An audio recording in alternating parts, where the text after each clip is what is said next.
নমস্কার বন্ধুরা, আজকে আমি তোমাদেরকে দেখাবো কিভাবে বাংলা ৬ দিয়ে শামুক আঁকা যায়। তো চলো শুরু করা যাক। প্রথমে কালো স্কেচ পেন দিয়ে একটি বাংলা ৬ এঁকে নেব। কিভাবে শামুকের শেপ দিচ্ছি স্টেপ বাই স্টেপ দেখতে থাকো।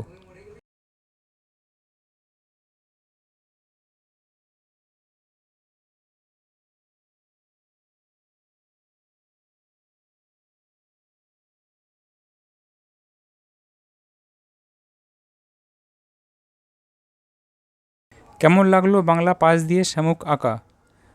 কমেন্ট করে অবশ্যই জানাবে। চলো এবার রং করে নিই।